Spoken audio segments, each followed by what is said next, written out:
దేవునికి స్తోత్రం, దేవునికి మహిమ కలుగును గాక.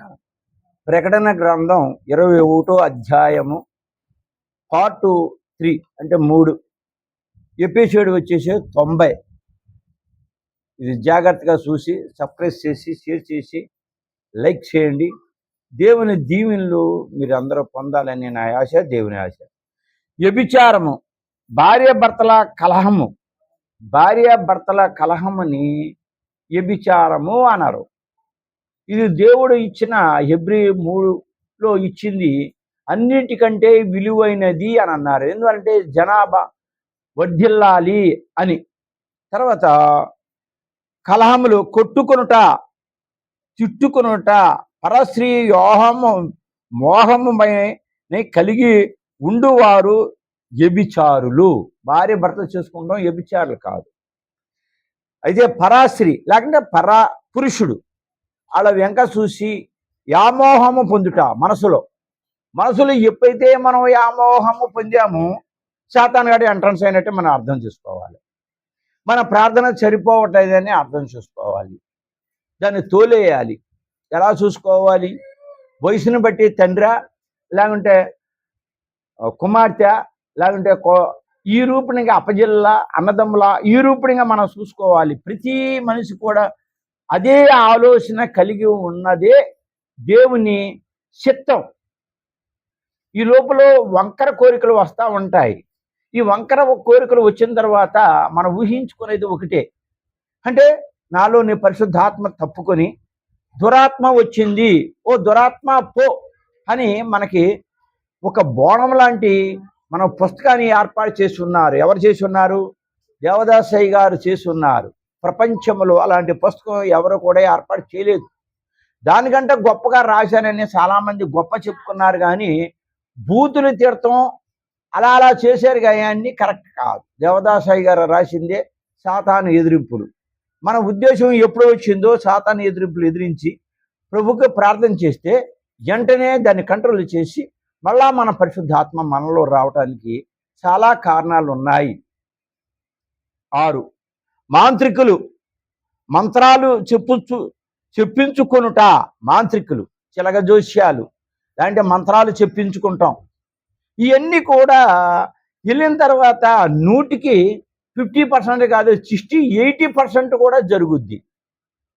ఇక్కడ జరుగుతుంది కదా, ఇదే కదా అసలైన విషయం అని చెప్పి అనుకుని ఆనందించేవాళ్ళు చాలామంది ఉన్నారు. ఎందుకంటే మోసే కాలంలో కూడా 10 ఆజ్ఞలు సిద్ధం చేసినప్పుడు 9 ఆజ్ఞలు గారడీ వాళ్ళు మాంత్రికులు చేశారు. ఒకటి చేయలేకపోయారు కాబట్టి అది అబద్ధము, ఇది నిజమని తేలింది. అందుకని అసలు నిజమేమిటో అబద్ధం ఏమిటో తెలుసుకోవాల్సిన బాధ్యత ముందు దేవుడు అనేది ఎవరో దేవుడు అని చెప్పి తెలుసుకున్న బాధ్యత సంఘానికి ఉంది. శకునములు చూచుట, మనం ఏదన్నా చేసేటప్పుడు శకునములు, ఆ రోజున తండ్రిని ఇవన్నీ కూడా బాధ పెట్టినాయి. అలాంటి జోలికి వెళ్ళొద్దు అని చెప్పేసి తండ్రి మనకు వార్నింగ్ ఇచ్చాడు. శుభగడియలో పాటించుట, ఇది మంచి చెడ్డ 6 రోజులు దేవుడు ఆ గడియాలు 6 రోజులు తయారు చేశాడు. 7వ రోజున విశ్రమించి ఇంట్లో పని మనిషికైనా, గాడిదికైనా, దున్ని ఎద్దుకైనా, దేనికైనా కూడా పని చెప్పకండి. విశ్రాంతి రోజున, ఆరాధన రోజున మీరు ప్రార్థనకు మాత్రమే రండి అని చెప్పారు.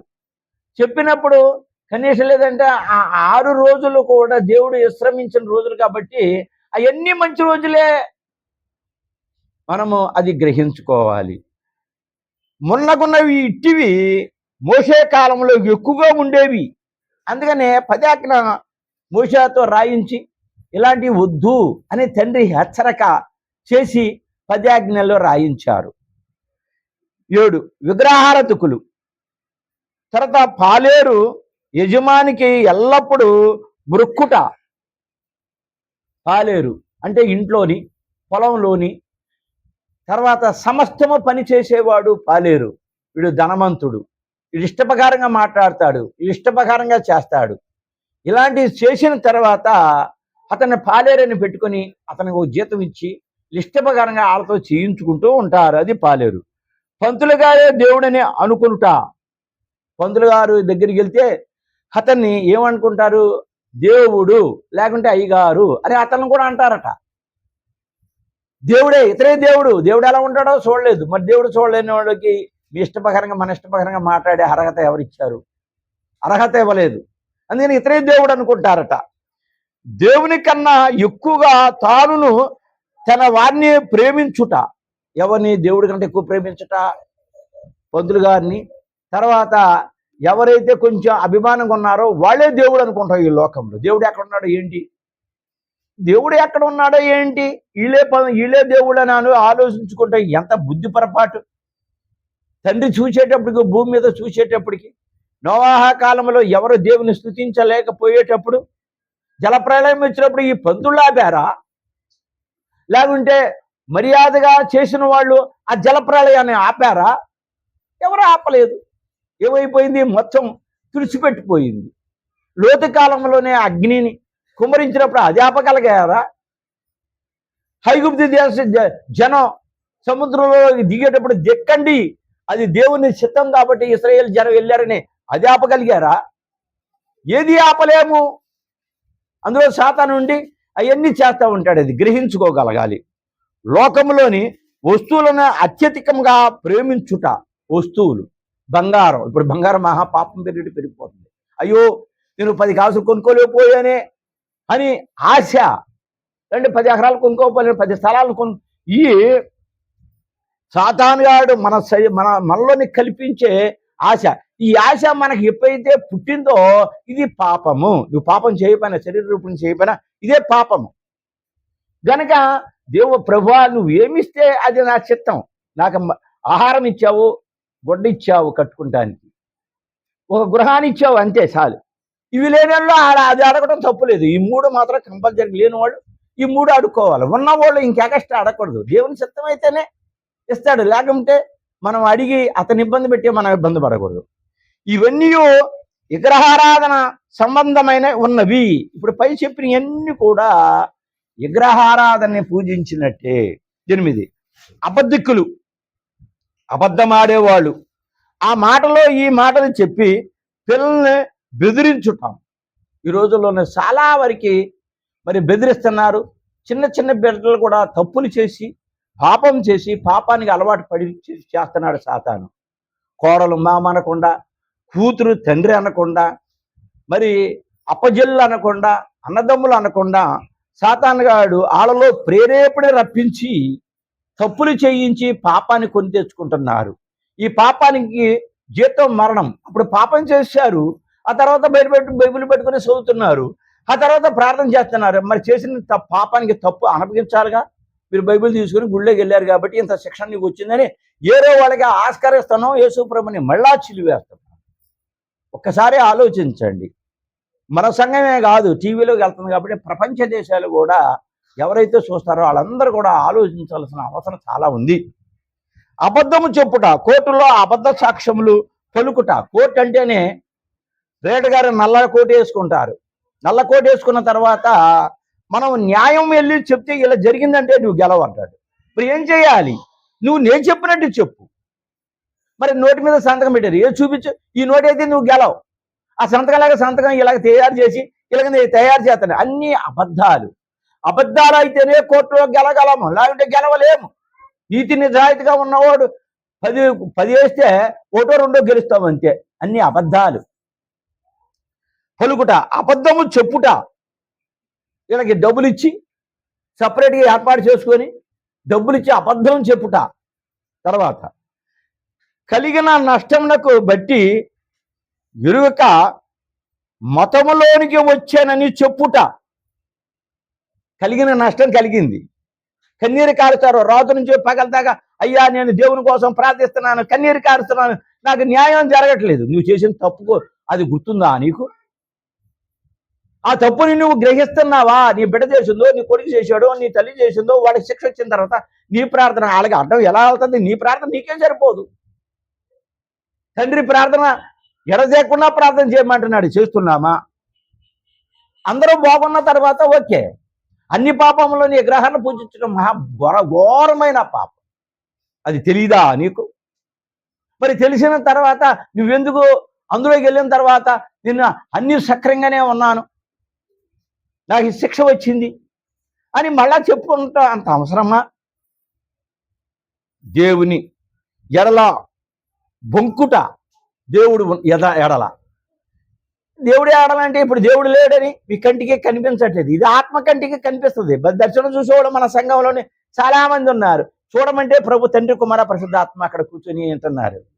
మీరు చేసే పనులు, మనం చేసే పనులు, నేను చేసే పనులు, చెప్పే వాక్యం సమస్తం కూడా అతనే చెప్పుకొని అతనే నడిపించుకుంటున్నాడు. ఇవన్నీ అబద్ధికులకు సంబంధించినదే. ఇవన్నీ కూడా అబద్ధం ఆడేవాళ్ళు సంబంధించిన వాతావరణం. జడ్జి గారు మాత్రం అక్కడ కూర్చుంటారు. అతను ఏమీ తెలియదు. కళ్ళతో చూస్తాడు, చెవులతో వింటాడు. అతను చెప్పి రికార్డ్ అవుతుంది. సాక్ష్యాల ఆధారం మీద, అది దొంగ సాక్ష్యం అంటే మంచిగా ఇతనికి ఎలా తెలుసు? దేవుడే దాన్ని గ్రహించగలగడా కానీ మనుషులు ఎలా గ్రహించగలరు? రేపొద్దున తీర్పు రోజున అయ్యా నేను నీతిమంతుడిని అంటే దేవుడి దగ్గర కుదురుద్దా? కుదరదు. ఒకటి వాతము, రెండు పైత్యము, వాతాలు మన శరీరానికి రావటం, తర్వాత పైత్యము, రెండు, మూడు శ్లేషము, నాలుగు మోహము. ఇవన్నీ కూడా పాపానికి సంబంధించినవి. ఈ 4 రకముల వ్యాధుల వల్ల మనిషికి కీడు. వాతం వల్ల కీడు, పైత్యం వల్ల కీడు, శ్లేషం వల్ల కీడు, మోహం వల్ల కూడా కీడు. శరీరానికి వచ్చే రోగాలు ఇవి. ఇవి దేవుణ్ణి పూర్తిగా నమ్మి విశ్వసిస్తే రోగాలు ఎందుకు వస్తాయి? ప్రార్థన చేసి తండ్రికి సరిపోడా ప్రార్థన నువ్వు చేస్తే రోగాలు ఎందుకు వస్తాయి? హాస్పిటల్ పొద్దున్నైతే సాయంత్రం దాకా ఇన్ని మందులు, బీపీకి సపరేట్గా, షుగర్కి సపరేట్గా, హార్ట్కి సపరేట్గా, హార్ట్ ప్రమాదం రాకుండా దానికి సపరేట్గా, ఇంకా వేరే ఇవి చేసుకున్న దానికి మళ్ళీ ఆ టాబ్లెట్స్ కీడు చేస్తున్నామని ఇంకో టాబ్లెట్స్ చేసుకోవాలి డాక్టర్ రాసి. కానీ ప్రార్థన చేస్తే ఈ హాస్పిటల్కి వెళ్ళాల్సిన అవసరం ఉందా? ఈ రోజున హాస్పిటల్కి నేను దేవుడే ఉన్నవాడు అన్నవాడు మన సంఘంలోని ఎంతమంది ఉన్నారు? అలాగే ప్రపంచం మొత్తం అంతా ఉన్నారని నేను ఆశిస్తున్నాను. అలాగే ప్రార్థన చేయండి. మోహం వల్ల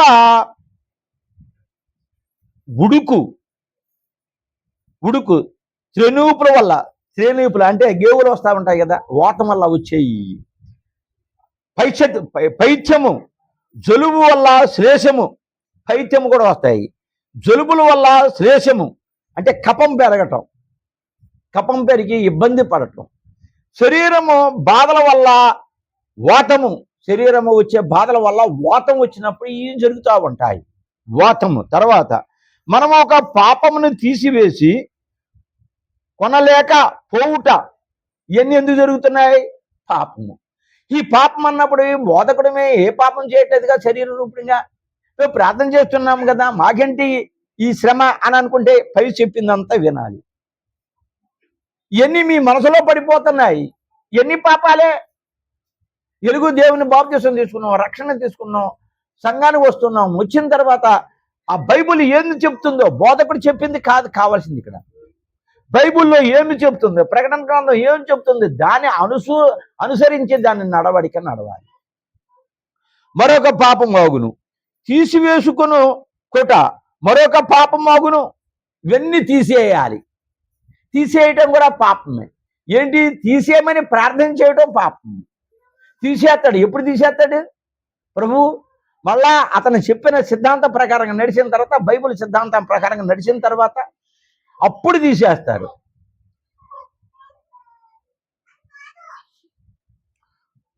కొందరికి పాపము ఉన్నదని తెలీదా? పాపం చేయకపోయినా మనసు పారేసుకుంటావు కొంతమంది మీద, ఆడోళ్ళు మగోళ్ళ మీద, మగోళ్ళు ఆడోళ్ళ మీద.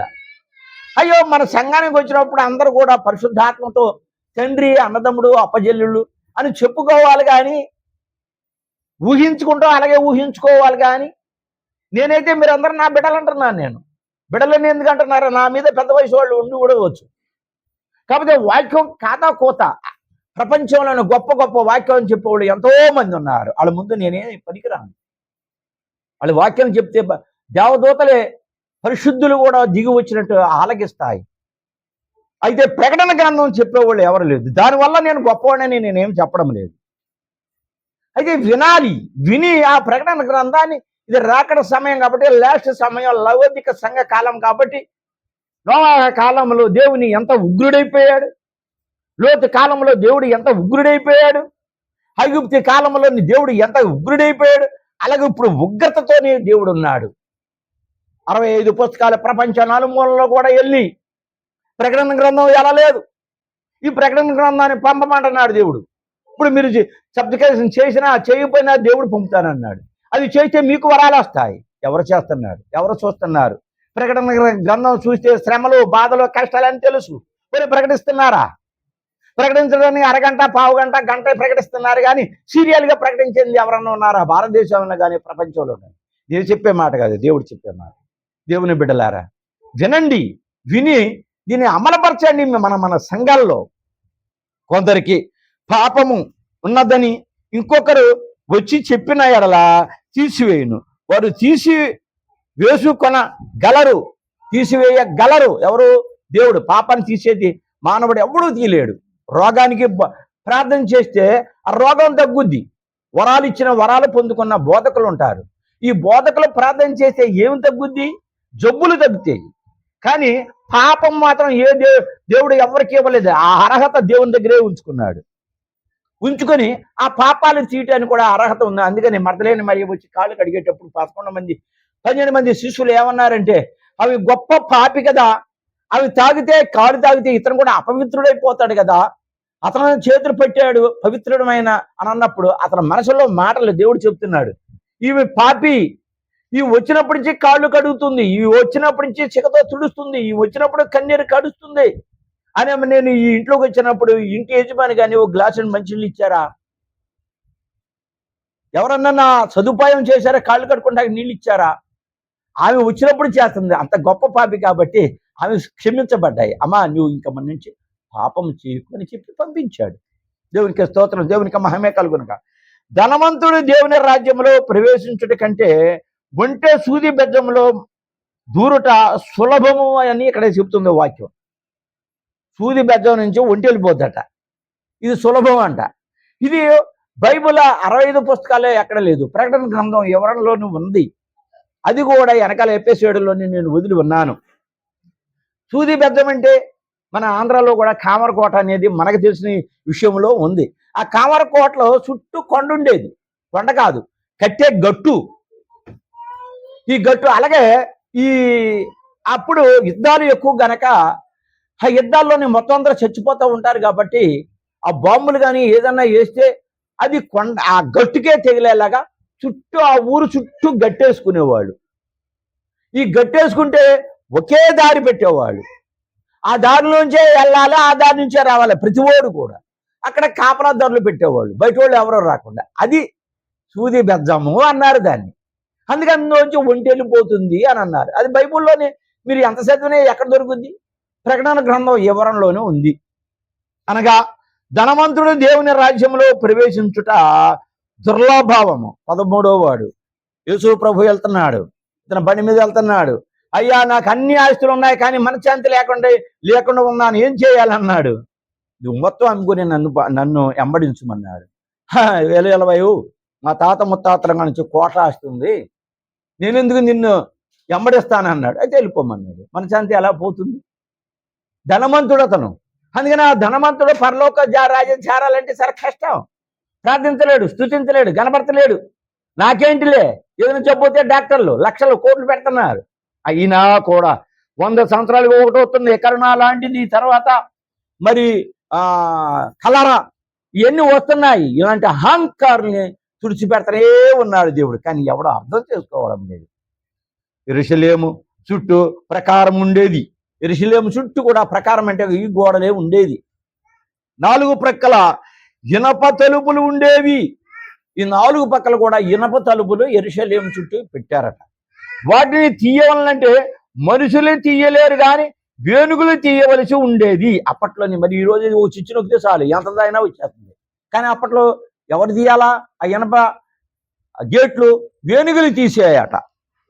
ఎదురుగా పెద్ద గుమ్మములు ఉండేవి. ఆ ఎదురుగుండా పెద్ద గుమ్మాలు ఉండేవిట. వెనుక భాగమునందు చిన్న గుమ్మములు ఉండేవి. వెనుక భాగాల్లో ఇంకో చిన్న గుమ్మము ఉండేదట. పనివారు ఆ గుమ్మము గుండా చెత్త పారేవిదురు. ఒంటెలపై యెరూషలేము లోపలికి సరుకులతో వెళ్ళువారు ఈ చిన్న గుమ్మం గుండా ప్రవేశించుట కష్టం. సరుకులు వస్తాయి, ఆ ఊరికి సంబంధించిన సరుకులు. ఈ సరుకులు ఆ ఒంటె గుమ్మ చిన్న గుమ్మ నుంచి ప్రవేశించట కష్టం అని బైబిల్ చెప్తుంది. ఏ రావాలా? మళ్ళీ పెద్ద గుమ్మాలు తీయాలంటే వేణుగులే రావాలి, ఏనుగులే తీయాలి, మళ్ళీ మూత వేయబడుతుంది. ఎందుకంటే బయట వాళ్ళు వచ్చేసి లోన దూరిపోయి బాంబులతో ఊరు మొత్తం అంతా కాల్చేస్తారనే భయం. ఆ రోజుల సిద్ధాంతాలు వేరు, ఈ రోజున సిద్ధాంతాలు వేరు. కనీసం ఏంటంటే ఈ రోజున సీఎం గారైనా ఒక మనిషిని అన్యాయంగా అక్రమంగా సాక్ష్యాధారాలతో చంపితే అతని శిక్ష తీసుకెళ్లి జైలు పడేస్తారు.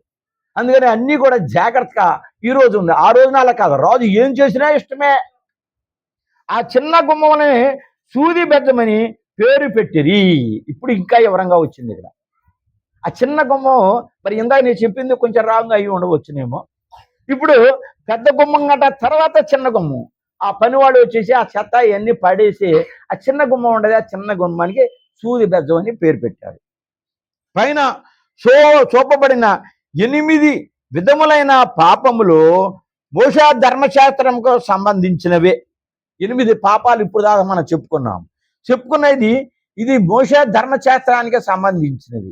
అందులో రాశారు, సీనాయి పర్వతం మీద మోషే 10 ఆజ్ఞ గల 2 పలకలను తీసుకొనేను. సీనాయి పర్వతం మీద 2 పలకలను తీసుకున్నారు. అలా 2 పలకలను తీసుకొనేను. కొండపై మోషే మధ్య భాగమున యెహోషువ ఉన్నారు. కొండ పక్కనంటే దేవుని దగ్గర, యెహో తండ్రి దగ్గర మోషే గారు ఉన్నారు. ఎప్పుడు వస్తారా అని పొద్దున్న లేచి ఎదురు చూస్తూ ఉండేవాడు. ఎవరు? యెహోషువ. అయితే యెహోషువ 40 రోజులుగా వస్తానని చెప్పే వెళ్ళాడుగా. ఎందుకు ఇక్కడ ఉన్నాడు? ఆశ కలిగి ఉండాలి. ఆరాధనకి ఇక్కడికి రావాలంటే, ప్రతి మందిరంలో కూడా రావాలంటే ఆశ కలిగి ఉండాలి. ఆరాధనకి అందరికంటే ముందు వెళ్ళిపోవాలి. బోధకుడు వచ్చి బోధిస్తాడు, మన ఆరాధన వెంటనే చేసేయాలి అని వెంటనే చేసే ఆశ కలిగి ఉన్న వాళ్ళే పెందరగాడ వస్తారు. అలా ఇక్కడ పెందరగాడే మోషే మధ్య భాగమున యెహోషువ ఉన్నారు. యెహోషువ ఎప్పుడు వస్తాడా ఆశ కలిగిన వాడు. ఇంకా క్రింద అహరోనును ఇశ్రాయేలు ప్రజలందరూ ఉండేవారు. ఆ తర్వాత అహరోను మోషే అన్నగారు, తర్వాత ఇశ్రాయేలు ప్రజలు. మరి అందరూ కూడా కొంతమంది ఉన్నారు కదా. కాలేబు ఉన్నాడు, తర్వాత యెహోషువ గారు ఉన్నారు, మరి ఇలాంటి వాళ్ళు ఉన్నారు కదా. వాళ్ళు వచ్చేసి అక్కడ ఉండి చూసేవారట. కొండపైన ఉన్న మోషే యెహోషువ యొద్దకు దిగిరాగా, కొండపైన ఉన్న మోషే గారు యెహోషువ దగ్గరికి 40 రోజులు అయిపోయిన తర్వాత అతను వెలుగుతో వచ్చాడు. 40 రోజులు ఎవరితో స్నేహం చేశాడు? యెహో తండ్రితో స్నేహం చేశాడు. మరి యెహో తండ్రితో స్నేహం చేసినప్పుడు యెహో తండ్రి వెలుగే ఉన్నారు కనుక ఆ వెలుగు మోషేలోకి వచ్చింది. నువ్వు నేను దేవుని సన్నిధిని ఒకటి ఉంది, సిలువ ధ్యానము. ఈ సిలువ ధ్యానము మనం పరమగీతము ఒక మాట చెబుతుంది, ఆకాశములో నుండి ఈ ధారలు, అమృతాధారలు కురిసే సమయము 3 గంటలకు నువ్వు ప్రార్థన చేస్తేనే ఉంది. అలా నువ్వు చేసినప్పుడు నీ ముఖం ఎలాగవుతుంది? వెలుగుతో నింపబడతాయి. అలాగే ఇక్కడ మోషే ముఖం ఎలుగుతో నింపబడి ఉంది. యెహోషువ చూడలేకపోతున్నాడు. ఇశ్రాయేలు ప్రజలు సందడి వినబడిను. మోషే కోపంతో మండిపడి ఆ పలకను పగలగొట్టి పడవేశాడు, విసిరేశాడంతే. ఏమిటి? ఇశ్రాయేలు జనం కింద పాపానికి అలవాటు పడిపోయారు. అసలు ఎవరితో సంసారం చేయాలి, ఎవరితో పాపం చేయాలి, ఎవరితో పాపం చేయకూడదు అన్న సిద్ధాంతాలు అప్పటికి 10 ఆజ్ఞలు రాయలేదు గనుక జంతువుల్లాగా తల్లి లేదు, పిల్ల లేదు, వదిన లేదు, అక్క లేదు, ఎవరూ లేకుండా ఇష్ట ప్రకారంగా ప్రవర్తించారు. దేవుడు చెప్పాడు, మోషే ఇదిగో ఇశ్రాయేలు జనం ఏం చేస్తున్నారో చూడు, నువ్వు పైకి వచ్చేటప్పటికి. మోషే ఇన్ని రోజులు ఏమైపోయాడు, మన ఆశను మనం వదులుకుంటామా అని కింద వాళ్ళు ఇష్ట ప్రకారంగా చేస్తూ ఉంటే, నువ్వు తప్పుకో మోషే, వీళ్ళందరినీ నేను నాశనం చేసేస్తాను, ఎర్ర సముద్రాన్ని చీల్చుకొచ్చాను, అక్కడ ఉన్న బానిసత్వాన్ని విడుదల చేసి వచ్చాను, ఆయన నా మాట వినడం లేదు అన్నప్పుడు మోషే చెప్తున్నాడు, తండ్రి వీళ్ళందరినీ తీసుకెళ్ళి అడవిలో పెట్టి చంపేశారు అన్న మాట నీకు నాకు వస్తుంది, నేను నచ్చ చెప్పుకుంటాను తండ్రి, ఒక్కసారి ఛాన్స్ తండ్రిని బ్రతిమలాడుకున్నాడు మోషే. అలాగే వెళ్ళు అని అన్నారు. వెళ్తూ వాళ్ళ కిందకి వచ్చినప్పుడు వాళ్ళు చేసిన వంకర పనులన్నీ కూడా గందరగోళాన్ని కంటితో చూసినప్పుడు పలగ ఇసిరేశాడు. ఆ పలగ ఇరిగిపోయింది.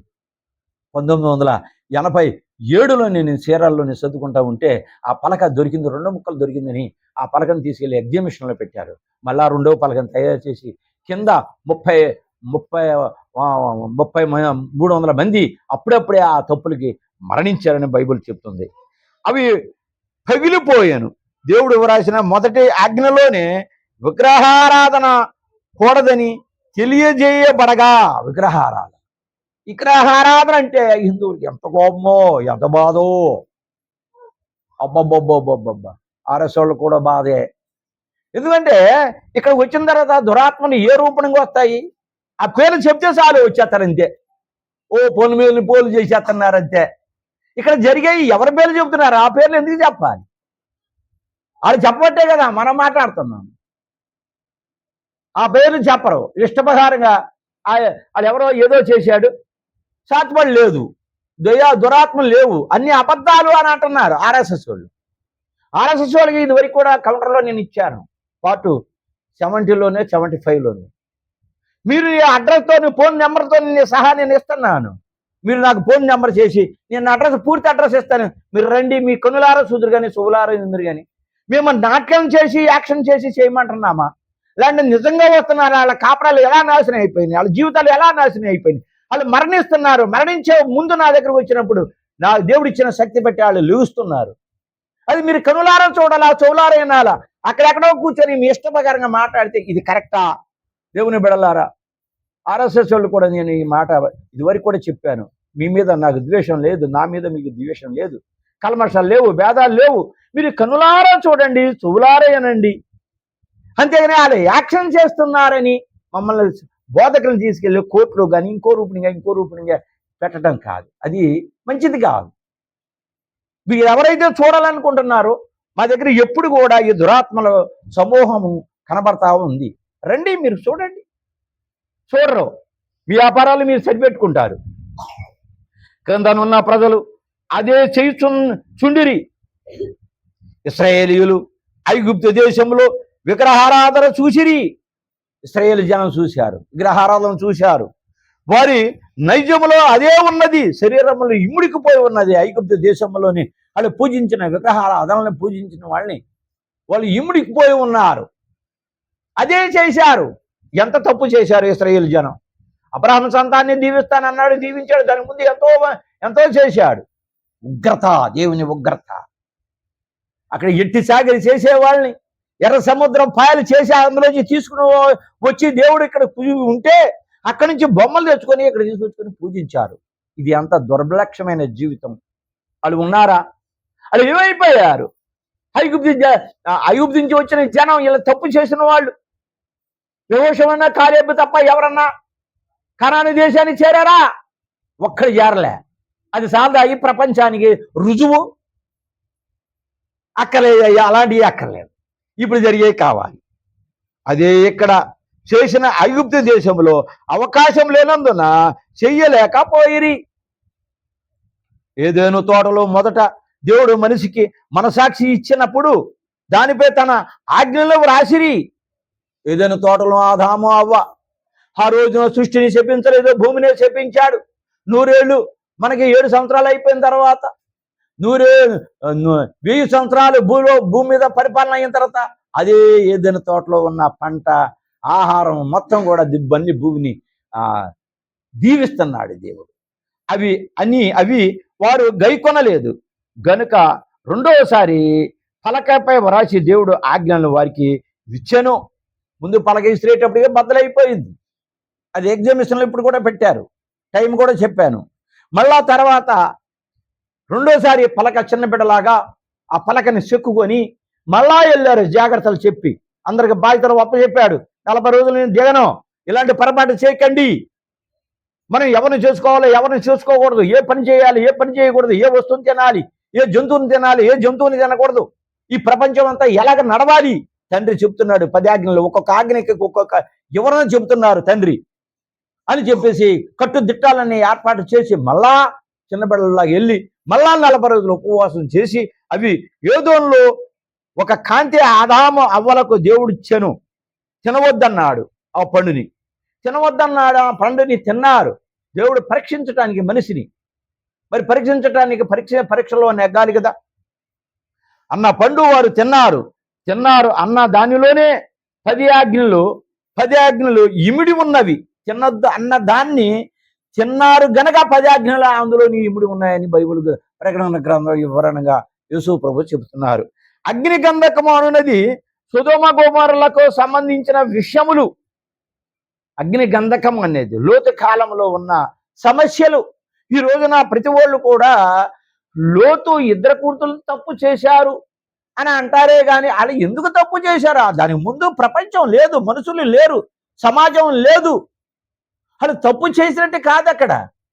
ఎందుకంటే మళ్ళీ సమాజం చేయటానికి అమ్మోనుడు ఒకడు, మోయాబీడు ఒకడు, ఇద్దరు అప్పచెల్లెళ్ళకి తండ్రితో తప్పు చేశారు, కరెక్టే, అదే చేశారు. కానీ ఈ అమ్మోనీయుడు మోయాబీడు ఇది కూడా తప్పని యెహోవా తండ్రి 10 తరాల దాకా శిక్షణ విధించాడు.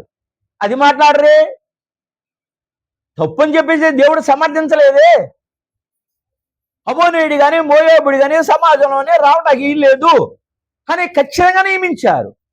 మరి అది మాట్లాడరే. మన సాక్షి 2 విధములు. ఒకటి మన ఇష్టము, రెండవది మనసాక్షి ఇష్టము.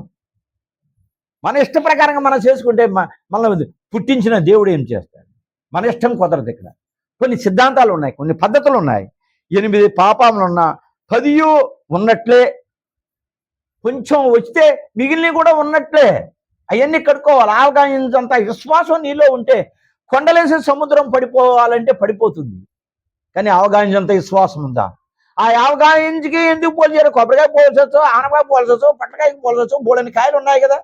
అది గట్టిది, సూచితో పొడిచినా దిగదు. అంటే మన విశ్వాసం అంత గట్టిగా ఉండాలి. చెబుతాము, చెవులు పడేసుకొని జాగ్రత్తగా వింటారు, కానీ గుమ్మ దాటేటప్పటికి వదిలేస్తారు. ఇది కాదు. దేవుని బిడ్డలారా, మొత్తం అందరూ కూడా కొద్దిగా వినండి. 10 పాపం నుండి అగ్నిగంధములు వద్దకు వచ్చి ఉన్నాము. 10 పాపాలు ఉంటే అగ్నిగంధకము కాడికి వచ్చాము. ఏదో నుండి ఇచ్చడి వరకు వచ్చి ఉన్నాను. దీని భావమే 2వ మరణము. అగ్నిగుండమే 2వ మరణం, ఆత్మ మరణము. పురుగు సావదు, అగ్ని హారదు అని బైబిల్ గ్రంథం స్పష్టంగా చెప్తుంది. ఇట్టివారు అగ్ని గంధకములో మండు ధూపములో పడవేయబడుదురు.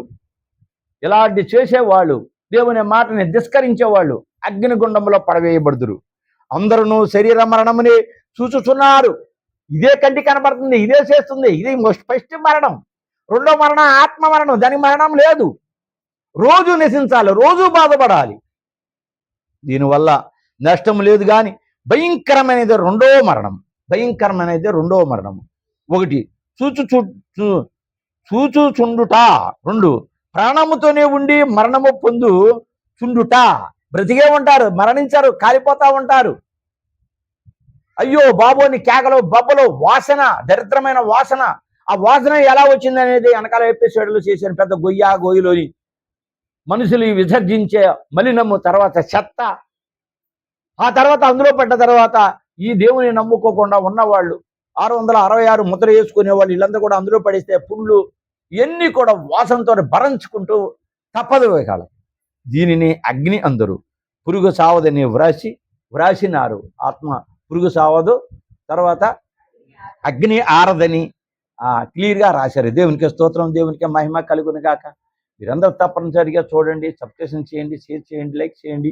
మీరు చేస్తే మీరు ధన్యులు అవుతారు, లేకుంటే దేవుడే చేస్తాడు. ఎందుకంటే ఎన్నో గ్రంథాలు రాశారు, అవన్నీ కూడా నిజమని రుజువు చేయగలుగుతున్నారు. ఈ రోజున అన్నీ కూడా జరుగుతున్నాయి.